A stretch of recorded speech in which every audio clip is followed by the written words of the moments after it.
Historias reales, voces que dejan huella. Aquí comienza Con Voz Propia. Muy buenas y saludos a todos. Bienvenidos a Con Voz Propia en Radio Voz del Condado. Hoy no es un programa cualquiera, ¿eh? Hoy celebramos 25 capítulos compartiendo historias, emociones y voces que muchas veces necesitan un espacio como este para ser escuchadas de verdad. Han sido 25, van a ser 25 encuentros llenos de cercanía, de verdad y de sentimiento. Y todo esto ha sido posible gracias a quienes están al otro lado, acompañándonos en cada programa.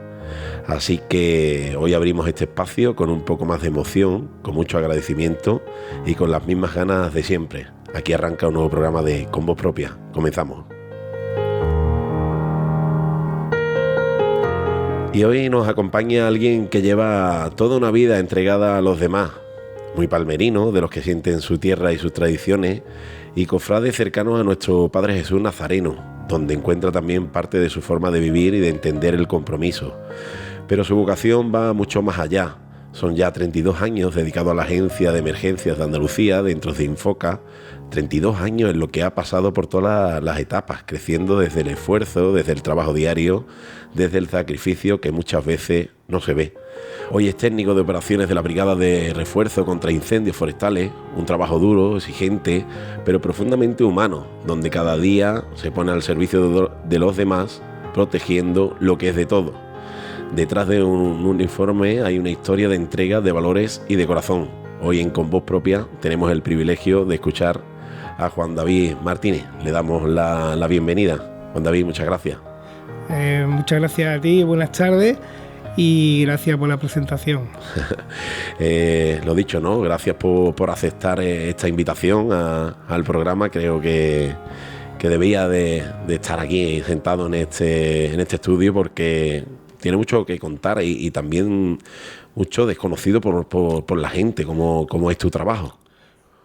Sí, es verdad que nuestro trabajo de bombero forestal, ¿no?, es un trabajo muy desconocido, cada vez más conocido por la ciudadanía, sobre todo en el mundo rural, pero bastante desconocido porque, aunque es parecido al bombero urbano, no tiene nada que ver.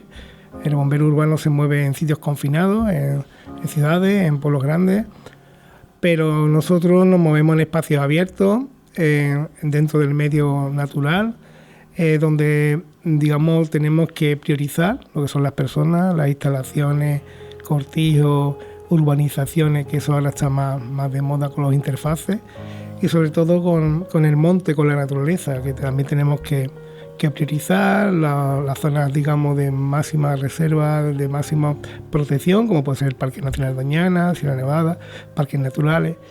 Entonces es un trabajo de prevención y de extinción de incendios forestales.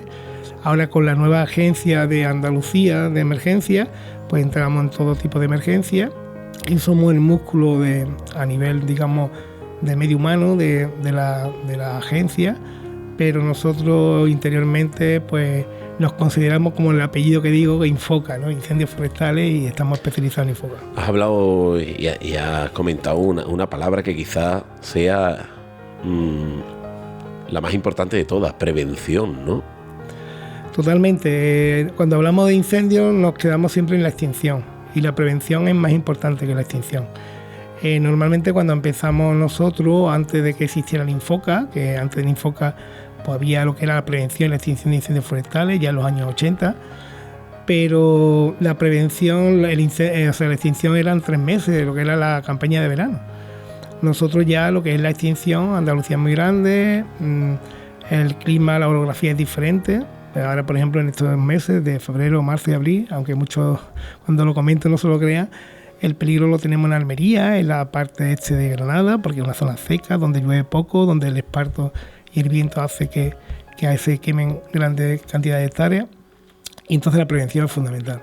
La prevención, tanto manual como con maquinaria, es fundamental porque, aparte de que el monte no es un cuadro para mirarlo, es un cuadro para usarlo, aprovechamiento de sus frutos, que es el gran problema que tenemos con la extinción, es el abandono del mundo rural desde los años 60 hacia las grandes ciudades, y que las aldeas cada vez viven menos personas y la edad media de las personas son mayores de 60 años, donde hay menos vida, y con las nuevas tecnologías tendríamos que potenciar la calidad de vida. Hoy día con el teletrabajo se podía potenciar, e incluso los trabajos forestales más todavía, para que no se pierda, porque el éxito grande que tuvo el Infoca en su nacimiento fue enraizar la población dentro del mundo rural. ¿Qué importancia tenía el ganado, ¿no? En el monte? Era también, digamos, como prevención era súper importante, o eso siempre nos han comentado, ¿no? Es vital. Nosotros, por ejemplo, estamos en un programa de hacer los cortafuegos con ovejas, ¿no? Y nos va muy bien, porque ahora mismo hay una escasez de animales brutal, de ganado brutal. Es que los pueblos antes habría 4 o 5 piedras de cabra y ahora no hay ninguna, o hay una, ¿no? Las vacas, los niños tienen que ir a centro a verlas. Sí, entonces, totalmente. Desgraciadamente, no hay animales domésticos ni de ganadería, y entonces eso sí repercute. Yo soy de la opinión de que no es que haya generaciones de incendios, de extinción de incendios. El problema que tenemos es que el monte, como el 80% de los incendios queda en un conato es menos de 1 hectárea, pues no se quema lo que se tiene que quemar, digamos, con quemas prescritas o con quemas, digamos, controladas. Entonces, al no haber animales que coman y consuman ese material, ¿no? O sea, matorral, pasto y demás, pues el monte cada vez es una bomba donde hay cada vez más combustible, y menos limpieza, digamos, razonada técnicamente, ¿no? Después la prevención es muy importante, porque no solamente, digamos, está ordenando el monte, porque el problema de todo es la gestión ordenada del monte, que no hay, o hay muy poca. El tema importante también es que nosotros tenemos que hacer nuestras instalaciones correctamente para cuando haya un incendio podernos apoyar en ellas y trabajar más seguro dentro de la zona. Los cortafuegos no es para tú dividir una finca de otra o hacer un perímetro a tu propia finca. Los cortafuegos hay que hacerlo, no hay que hacer tanto, pero los que hay que hacerlo con vista, donde viene la prioridad del viento, donde te puedes apoyar a trabajar, la limpieza de las balsas para que entren los camiones a cargar. Es una serie de puntos que hay que tenerlos controlados, y es fundamental para después llevar una buena labor en la prevención y sobre todo en la extinción. Si quieres, vamos, luego volvemos al Infoca, pero me gustaría saber cómo llegas ahí, antes que nada. En tu infancia, ¿cómo la vives en La Palma del Condado? ¿Cómo fue esta etapa con los tuyos? Pues yo en mi familia no hay nadie que trabajara en medio ambiente. Yo llevaba 2 años queriendo entrar. Sí es verdad que yo estudié la carrera de ingeniería forestal en La Rábida, ¿no? Había muchos profesores, compañeros que trabajaban no solamente en Infoca, sino en aquella época se llamaba el IARA, el AMA, el ICONA. Trabajaba y tuve la oportunidad de entrar en Cotomazagón, ahí entre lo que es Cabezudo, Bodegones, el Parador, lo que es la parte del entorno de Doñana, y entré de controlista. Controlista ya ni existe, esa es la categoría más baja que tenía en aquel momento, perteneciente al Infoca también, y era una categoría que nos dedicábamos como un vigilante móvil, donde aparte de incendios nos dedicábamos a medir camiones de madera, de extracción del monte, el cambio de uso de eucalipto a pino. Y de ahí pasé a vigilante fijo en una torreta, Torre del Agua, en la Pata del Caballo. Yo no conocía ni la Pata del Caballo, ni había escuchado nunca.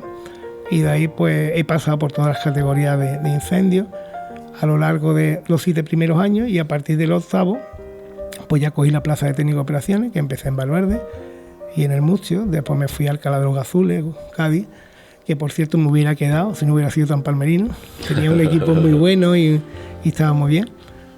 Pero después pasé al Pedroso y Madroñalejo al Alcoya, que estaba de técnico de operaciones del CEDEFO, y después la base Brica, porque Madroñalejo es una base diferente al resto, pues compartimos CEDEFO, Centro de Defensa Forestal, con base Brica. En cada provincia, para hacerle ver bien a la gente, tenemos 3 CEDEFOs, 3 Centros de Defensa Forestal, más o menos, en algunas hay 2, 3, incluso 4, y bases Brica tenemos 3, una en Sevilla que está pegando a Huelva, la parte en Alcoya, la en Málaga y en Granada.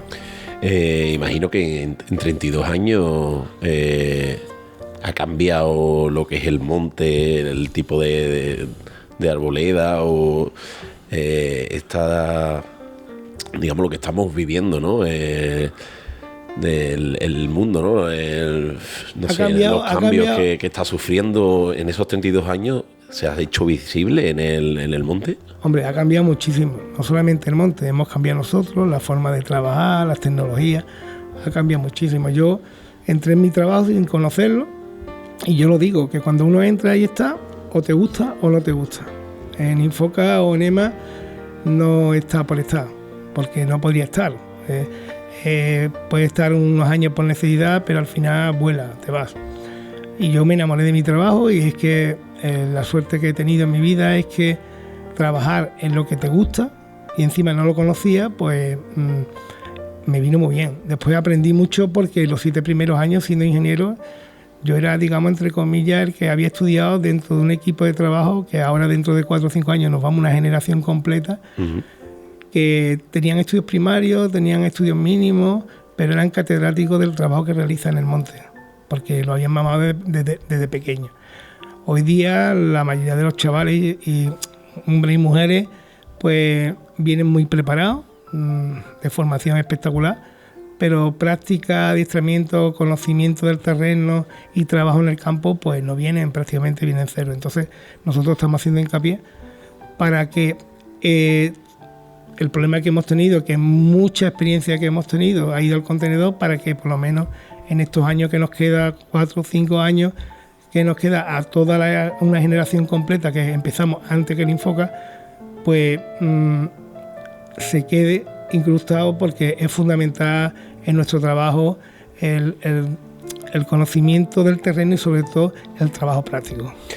Hemos hablado estamos hablando de lo previo, pero ¿se llega uno a acostumbrar al fuego?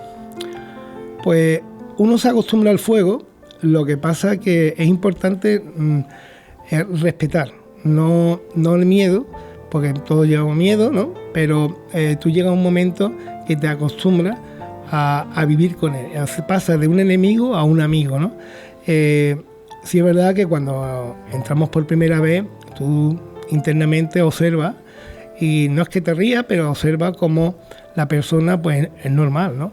Tú escuchas el sonido del fuego, el crujir de las aras, del aceite, y cómo la velocidad del viento y ese sentido que te llena, pues te preocupa. El volar en un helicóptero, el que tú estás a lo mejor a 200 metros del fuego y te está llegando la flama de la calor.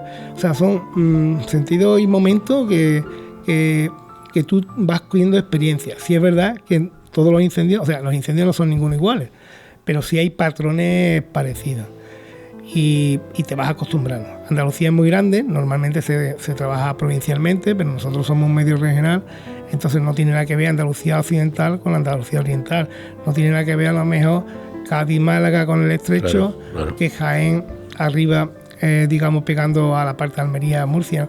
Son terrenos diferentes, pendientes diferentes, velocidades de viento diferentes, y entonces la verdad que te vas acostumbrando, pero terminas, te jubilas y no has visto todo lo que tenías que ver, porque cada incendio es un mundo. ¿Cómo se gestiona ese miedo, ¿no? de enfrentarse al fuego? ¿Cómo pues se llega a ese gestionarlo? miedo se gestiona con el tiempo y con la capacidad, ¿no? Cuando tú vas empezando y eres soltero, pues tú eres un poco ignorante, ¿no? Ignorante, controlas el miedo, eres ignorante, te casas, ya tienes un poco más de, digamos, de responsabilidad, tienes la primera hija, tienes la segunda, entonces es, digamos, que tú vas teniendo mayor responsabilidad. Sí es verdad que yo te puedo confesar, y le puedo confesar a todo el mundo, que cuando suena la sirena o una llamada de teléfono y tenemos que salir, yo cuando me pongo con la brigada delante del helicóptero y empiezan los rotores a funcionar y empiezo a oler, yo que no fumo en mi vida, pero empiezo a oler el quemándose el queroseno, entro en un estado de tranquilidad, de relax, donde la cabeza es un disco duro que no para de funcionar, de organizar, pero el estado del cuerpo es como si estuviera en la nube, ¿no? Y es verdad, para nosotros es muy importante, pero muy importante. Yo creo que sería importante para toda la sociedad en todos los temas laborales. Lo que le llamamos el briefing y debriefing, ¿no? La reunión anterior al momento, y la reunión posterior, porque ahí comentamos, sobre todo la posterior, la de debriefing, ¿no? Porque a nivel, aunque haya varias escalas, ¿no? El técnico del superior, pero nos tratamos todos por igual y valoramos lo bueno, lo positivo que hemos hecho y lo negativo que hemos hecho para mejorarlo. ¿Por qué? Porque tienes que pensar, Salud, que en un incendio tú tienes que ir constantemente, si no, tomando decisiones. Y más la brica, que nosotros cuando vamos a un incendio, ya el incendio ha pasado de incipiente a desarrollado, y entonces nosotros la capacidad que tenemos es de ir reduciendo el incendio para que no vaya más, ¿eh? Y vamos a lugares donde no llega nadie o donde no entra nadie, somos autónomos, y entonces tenemos que jugar con el incendio, ¿no? Con el fuego, y entonces entramos en unos escenarios donde yo muchas veces lo digo a los jóvenes, que nuestro trabajo, igual como muchos, pero nuestro trabajo especialmente, la ausencia de riesgo cero no existe. Lo que intentamos es que siempre sea cero, pero a veces te sale el 1 y lo que tenemos que minimizar todo lo que podamos ese riesgo, porque es curioso, yo en los años que llevo, hemos tenido de todo, pero tenemos a lo mejor más accidentes en prevención, trabajando y limpiando el monte, que en extinción. Por las medidas que llevamos de prevención, de prevención de riesgos laborales, ¿no? Imagino que somos dentro de cuando hay obviamente un incendio, hay muchos factores que lo has comentado, ¿no? Que participan dentro de este incendio, pero quizás el más peligroso es el viento. Totalmente, el viento, pero aparte del viento, el estado del día, ¿no? La gente piensa que porque haga más calor es más peligroso.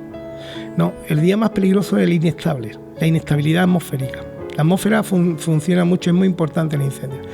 Los cambios de marea, los cambios de la marea del mar, también nos influyen los cambios de viento.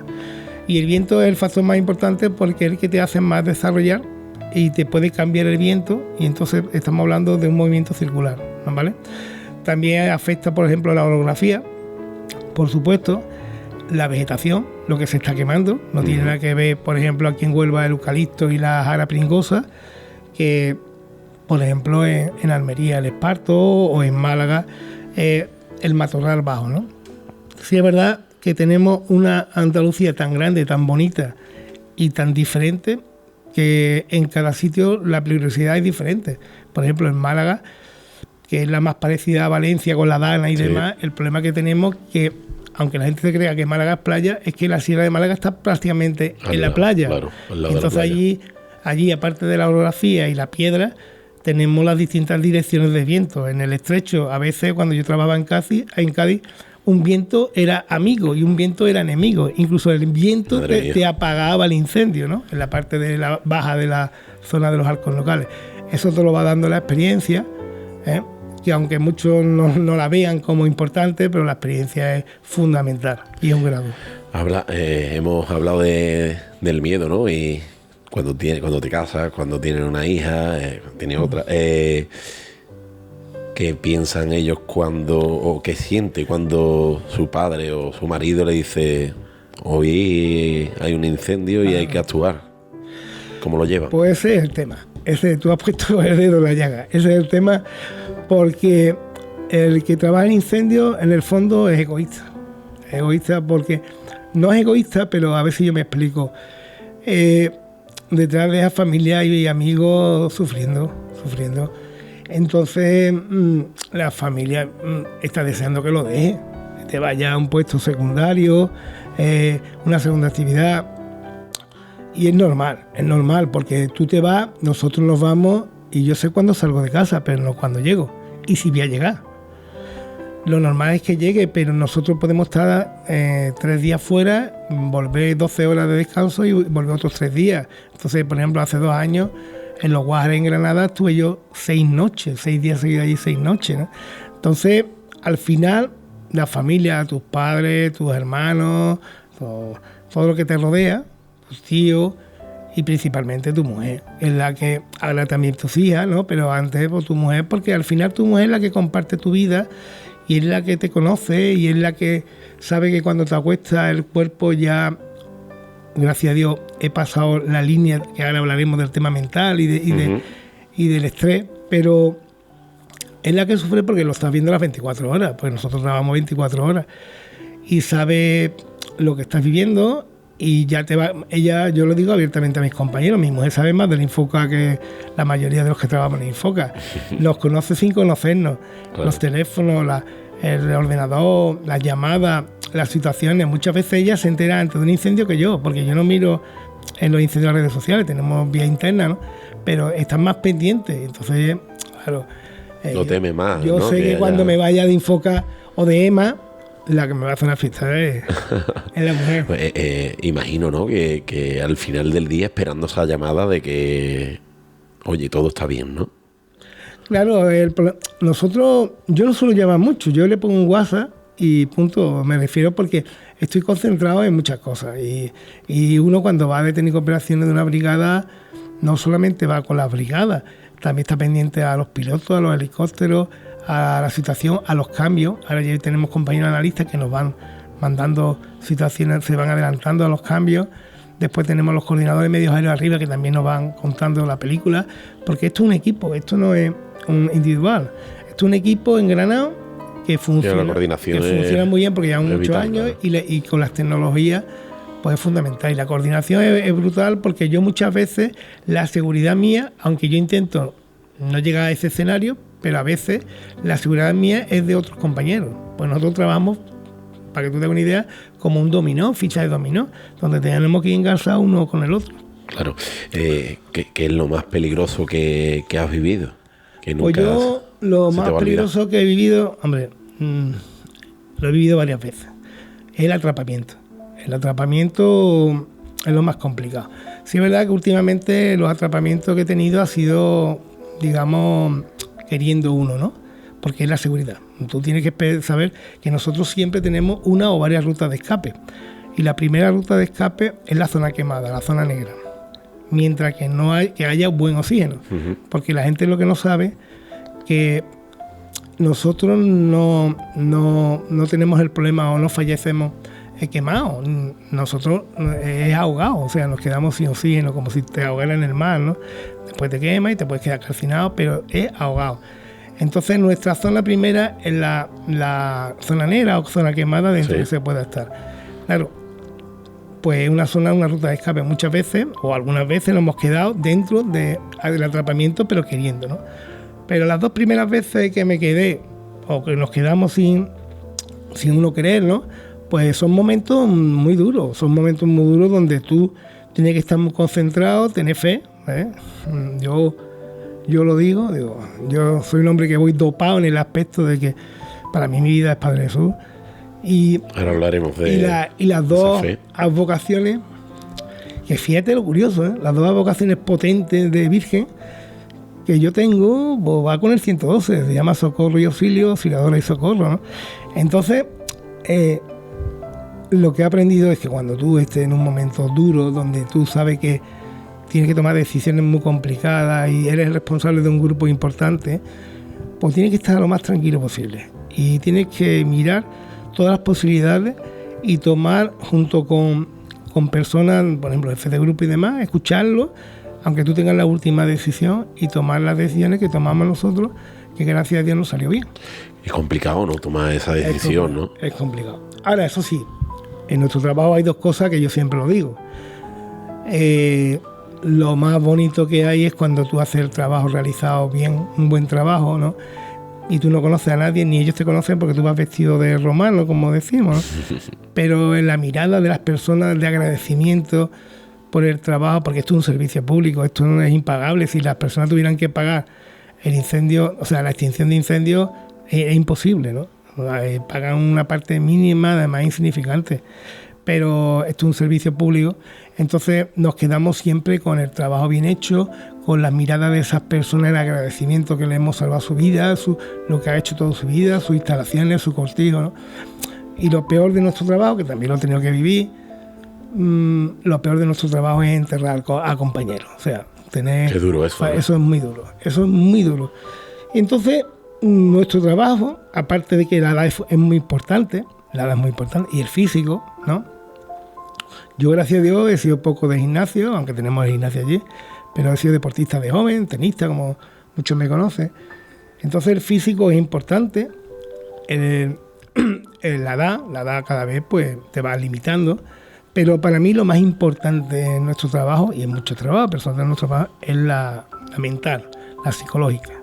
Yo digo que somos locos cuerdos, pero si viniera un psicólogo de verdad no nos quedamos ninguno. Pero sí es verdad que los psicólogos nos comentan que cuando llega una edad y pasas la barrera del estrés, pues entonces vives estupendamente. Para mí el desestrés es la palma del condado. Sí. Sí. Yo cuando voy llegando, la mochila, el estrés fuera. Es decir, es como si ya no hubiera y entonces, pasado nada. Pues, para mí es algo... Te emociona, ¿no? Sí, me emociono porque es muy duro. Yo no tengo problemas mentales, pero es duro porque el trabajo, todo lo que tú en ese momento... Por eso digo, por ejemplo, los enfermeros, ¿no? Mi mujer que es enfermera, ¿no? Que no entiendo cómo no tiene coeficientes reductores, o otras profesiones, ¿no? Yo tengo compañeros que no han podido pasar el estrés, o sea, se han quedado bloqueados y no han podido. Yo he tenido la suerte de que lo he podido pasar, y para mí el llegar al pueblo es como la mochila que se abre y te queda. Vacía. Yo estoy 24 horas de guardia, la gente me ven con el perro, con mi érago, se cree que no trabajo, y le digo, oye, que yo estoy hablando contigo, pero que a lo mejor en 1 hora tengo que estar en la base y en 2 horas estoy en Cabo de Gata. Entonces nosotros tenemos que estar siempre en predisposición, en una actitud siempre alerta, ¿no? Alerta, y eso psicológicamente te va quemando. Uno se va acostumbrando porque tú sabes que tienes horas que te van a llamar casi seguro y tienes horas que casi seguro no te llama, a no ser que haya una excepcionalidad y te llame. Pero eso te lo va dando los años. Y entonces tú tienes que buscarte un refugio, y mi refugio ha sido siempre mi pueblo. ¿Cómo ha sido pasar ese escalón de la presión, del estrés? Pues lo vas llevando poco a poco, y para mí no es el miedo, porque yo miedo no tengo, yo lo que tengo es respeto, y las situaciones son diferentes, pero sí es verdad que el estrés, gracias a Dios, hubo una época, en los años 40, cuando tenía 40 y tantos años, cerca de los 50, que se te va acumulando y te afecta a dormir, te afecta en el cuerpo, te afecta en las relaciones, te afecta, pero la verdad que lo llevamos bien. Cuando hay fallecimiento, y sobre todo de compañeros, ¿no?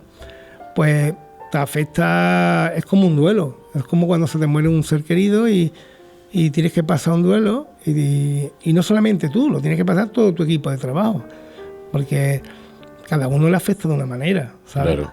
Y hay gente que lo supera, hay gente que no lo supera, y al final es lo que digo, es un trabajo muy te tiene que gustar mucho, de mucha vocación, y un trabajo que para uno es muy agradecido, porque lo que tú disfrutas y lo que es impagable es lo que nadie ve, digamos, lo que el ojo no ve, ¿no?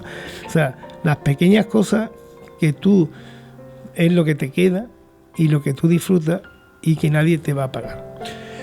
¿Qué es eso qué significa para ti ayudar de verdad? Porque al final tu trabajo, desde tu comienzo, esto es una ayuda al otro, a las personas que se están quemando el terreno, o incluso a la propia naturaleza, que es para ti, claro, el ayudar de verdad. Que estamos hablando de que estamos en el medio natural, que es un privilegio trabajar en el medio natural, tanto con la flora y con la fauna, y también ser un servidor público. Y si tú eres una persona amante al servicio público, como me pasa a mí, pues todavía te rinde más. Yo siempre lo digo, el funcionario, el empleado público, el laboral, estamos para hacerle la vida más fácil al ciudadano, más barata, con mayor conocimiento, más formación. Esto no es una hora que tú entras y sales y te vas.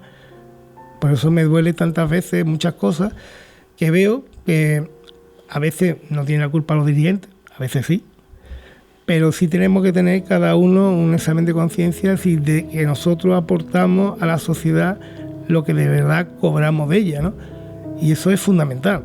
Yo entiendo que a lo mejor yo tendría que cobrar todavía más, pero para mí el tema de que las personas cada vez, y sobre todo en el mundo rural, reconozcan nuestra labor, y nos pongan en todas las encuestas, es fundamental.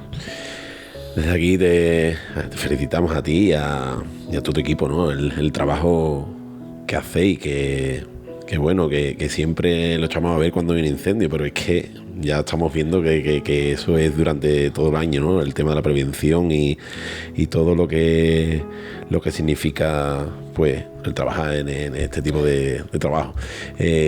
Has hablado, Juan David, de La Palma, ¿qué significa tu pueblo para ti? Además de ese chip de quitarte el estrés, que es La Palma para ti. Pues, para mí La Palma es mi zona, mi confort, mi zona de tranquilidad. Lo que pasa es que a mí me pregunta muchas veces la gente, porque todo el mundo sabe, me conoce todo el mundo, además tú sabes, tengo un nombre que parece de telenovela y todo el mundo me conoce como Juan David dentro de las emergencias, y me pregunta, defíneme La Palma en una palabra, ¿no? Y yo siempre digo ubicación. Entonces, nosotros no nos damos cuenta, porque cuando tú tienes algo importante no te das cuenta y no lo valoras. Pero La Palma es el pueblo de la media hora. Está media hora de Huelva, casi media hora de Sevilla, media hora de Rocío de la Playa, media hora de Valverde, que es Landévalo y Puerta de la Sierra. Y después yo tengo la suerte también que estoy a media hora de Cabezudo, que no estoy trabajando allí, pero tengo un centro de trabajo, tengo otro centro en Valverde y tengo el de Madrid. Y entonces, para mí La Palma es muchas cosas, pero cuando me tengo que definir es que es el lugar perfecto para vivir. Yo muchas veces lo digo, ¿no? Que teníamos que exprimir más y aprovechar más nuestra estación de trenes, porque tuvo un factor muy importante en el tema vinícola, que tanto me gusta, pero la dejadez del tiempo, ¿no?, ha hecho de que se ha infravalorado esa estación, y esa estación, aparte del AVE, tiene que estar pues con una vagoneta, aunque quepan 30 cada hora, cada 2 horas, ahora con la nueva red que va a haber, que se va a quitar toda la huerta de Pila y en Alcázar, pues hacia Huelva y Sevilla, como un servicio público. Y crear también servicios públicos de transporte, tanto a playa como a la sierra o al Landévalo. Es una pena, yo que tengo casa también en Minas de Río Tinto, porque mi mujer trabaja desde hace ya bastantes años en el hospital de Minas de Río Tinto, y hemos vivido en Minas de Río Tinto, y mi hija también, la chica, estudia allí, que de Río Tinto, ¿no?, que no hay conexiones. Claro. Que yo muchas veces lo digo, yo que me he criado entre Berrocal, El Madroño, aldeas, ¿no?, de aquí del Landévalo, que están a 30 kilómetros, y la mayoría de la gente de nuestro pueblo no las conoce. Cuando el berrocaleño antiguamente venía a la Plaza de Abasto aquí porque era su ruta natural, y ahora va a Valverde, ¿no? Son cosas que, como amante y palmerino, pues yo pienso que teníamos que explotar muchísimo. Yo cada vez que veo pueblos como Utrera, Dos Hermanas, Alcalá de Guadaira, que han pasado de 25.000 habitantes por encima de los 100.000, pues yo muchas veces sueño y me reflejo, digo, mi pueblo, con buenos transportes públicos, pues tendría un crecimiento mayor en el aspecto de vida, ¿no? Quizás a lo mejor con tantos habitantes se pierde la esencia, ¿no?, del ir andando y saludar a unos y otros, ¿no? ¿O no lo ves así? Yo no lo veo así, yo lo veo, hombre, a mí me encanta mi pueblo y el conocernos. Para mí mi WhatsApp, a mí me encanta hablar y me encanta escuchar. Mi WhatsApp es pararme con todo el mundo, y a lo mejor un recorrido de 50 metros me llevo 2 horas. Porque es que tú le miras los ojos a las personas y sabes si está sufriendo, si es un Padre Jesús sin cruz, pero con cruz interna. Y escucha a una persona y aprende muchísimo.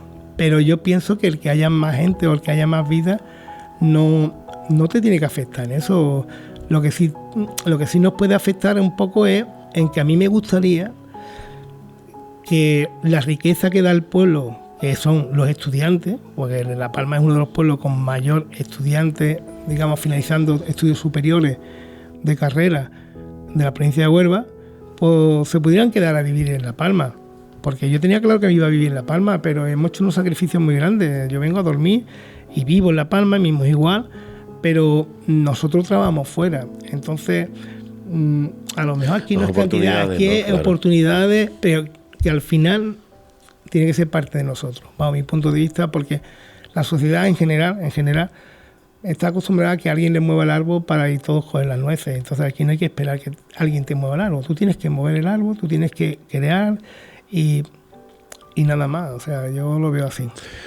Hablamos de la fe, que tanto lo hemos nombrado en lo que llevamos de entrevistas. Tu Padre Jesús. Hombre, para mí, Padre Jesús es todo. Yo soy hermano de 4 hermandades, ¿no? De nuestra cruz de la calle Sevilla, que tan devoto soy, de la Virgen de Rocío, de la Hermandad de Rocío, que tanto me gusta, ¿no? De los salesianos, de María Auxiliadora, que es la Virgen de niños.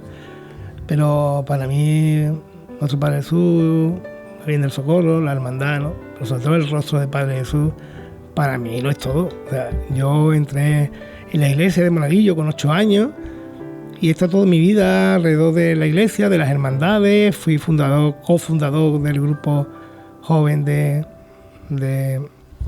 cofrades. Uh-huh. y para mí lo es todo. O sea, yo he estado en hermandad siempre, ahora llevo 12 años, que lo recomiendo también, el que personas que llevan tanto tiempo se retienen un poco sin dejar de colaborar, para que la mente se te abra, que veas otras cosas diferentes a como tú lo veías, pero no dejas de colaborar, y volveré seguramente a la hermandad de lleno cuando tenga el tiempo que necesito, porque ahora pues tengo muchos campos abiertos y poco tiempo para dedicarme a lo que me gustaría. Bueno, lo tendrás, me imagino yo, como cualquier cristiano, ¿no? Que claro, tu padre fue el que te cogió de la mano y te llevó hasta el valle, ¿no? Para esa madrugada, ¿no? ¿Qué recuerdas de él? Hombre, yo recuerdo a mi padre muchas cosas, ¿no?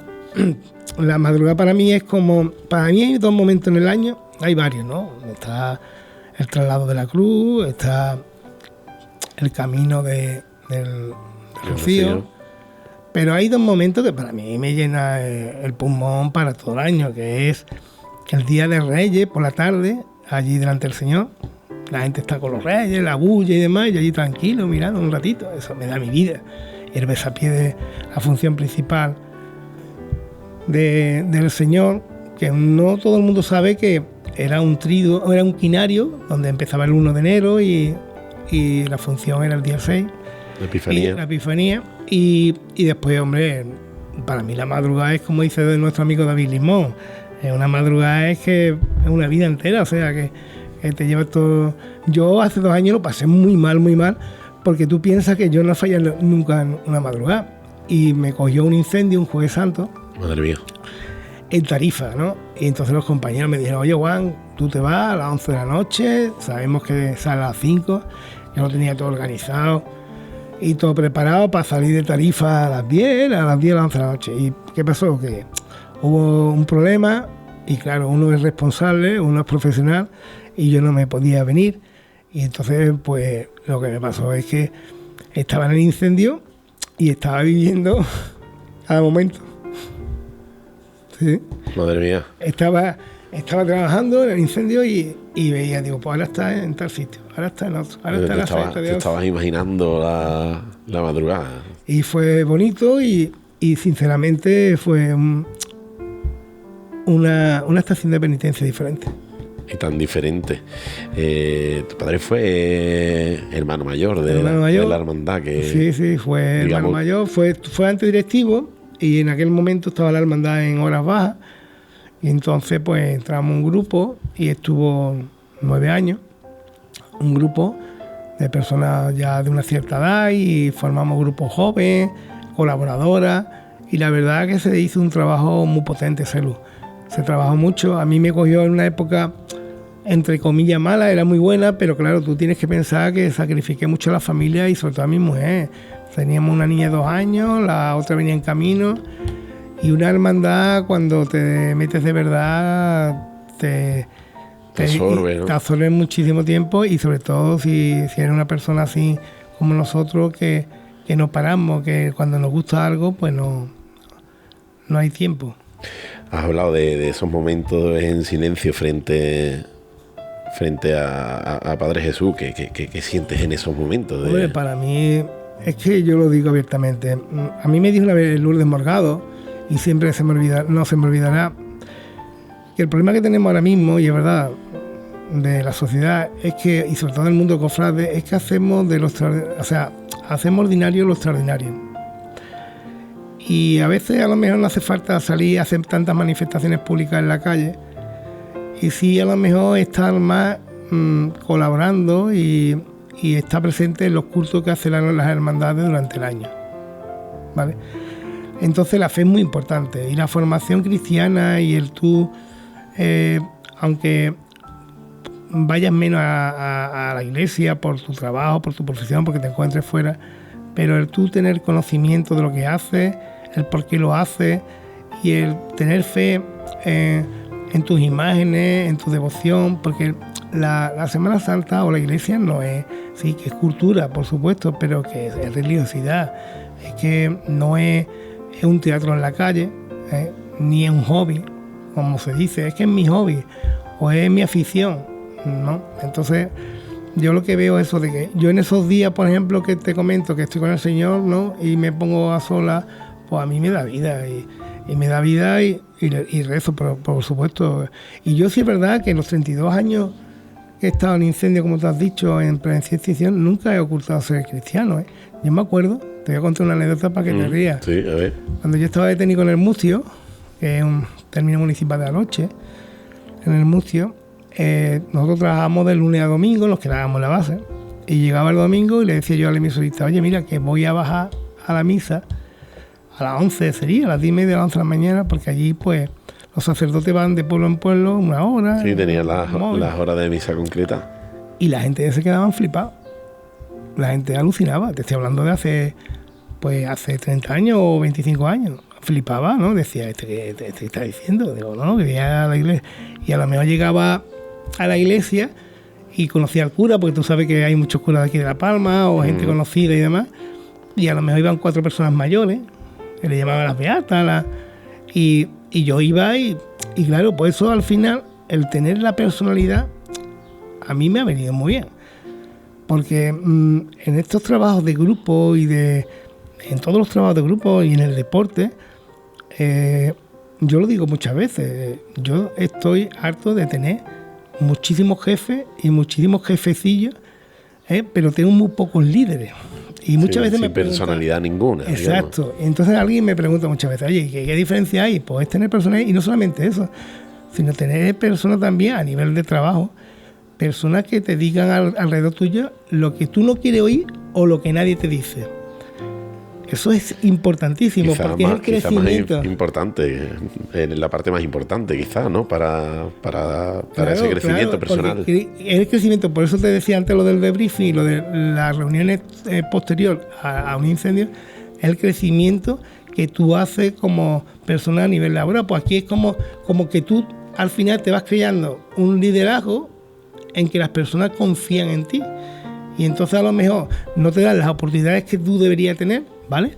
Pero todo el que está bajo tu cargo o el que está alrededor tuyo confía y se acuerda de ti. O sea, a lo mejor ya no estábamos juntos porque se ha jubilado, porque se ha ido a otro lugar, a otra base. Y diría, aquí en este momento esta persona haría esto. Claro, y me manda recuerdos, y entonces se acuerda. Y eso es importante, porque para ser un líder y para ser una persona de grupo, tú tienes que ser el primero en los malos momentos y el último en los mejores. Qué buena reflexión esa, Juan David, que has aprendido de ti mismo con el paso de los años. Pues yo lo que he aprendido es que cada día sé menos. Sí. Que la experiencia desgraciadamente no se valora.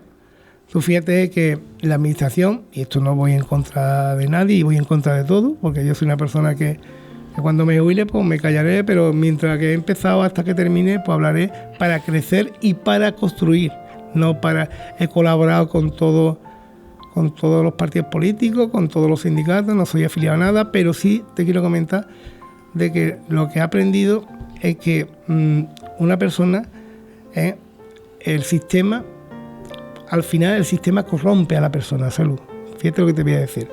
¿Por qué? Porque la parte directiva o de dirección de la administración, ¿no? O de las empresas, digamos, públicas o incluso privadas algunas, pero importantes, pues son puestos de libre designación, ¿no? Y cuando tú el puesto de libre designación lo valoras con un 20% de formación, un 30% de experiencia y un 50% de entrevista, pues entonces es subjetivo. Entonces lo que estamos llevando, que en estos 32 años, desgraciadamente, el conocimiento ha sido una pirámide invertida, está abajo, ¿sabes? Esto funciona porque está todo mecanizado. Entonces a mí me gusta más el modelo anglosajón, que tú desde ser una persona cero puedes llegar a ser director general de la entidad por acreditaciones, por experiencia, por conocimiento. Entonces al final, desgraciadamente, el conocimiento, la experiencia que uno tiene no la puede a lo mejor desarrollar como uno quisiera, como no tener en puestos de dirección que no dependen de ti, ¿sabes? Y ese es, digamos, el hándicap que yo le veo, sobre todo en los trabajos tan importantes de emergencia, de salud, servicios públicos, ¿no? Es muy importante porque tenemos que tener claro que el servicio público es fundamental y la clave está en la gestión. Para mí esa es la palabra que siempre me quedo, gestión. Gestión, porque una buena gestión te hace un buen servicio. Y el problema que está teniendo hoy día la administración, y lo digo a nivel general, sin entrar en ningún momento puntual, es la externalización. O sea, la externalización, y cada vez más, es un problema para los servicios públicos. Tenemos que pensar que los grandes servicios públicos que tenemos es impagable. Juan David, estamos llegando ya a la recta final de nuestro programa. ¿Qué es lo que le pide o hace Juan David al levantarse cada día? Pues yo cuando me levanto todos los días le doy gracias a Dios por un día nuevo, porque yo solo vivo el día. O sea, para mí, como decían los franceses, mi futuro es el presente, el presente próximo, ¿no? El vivir el día, ¿no?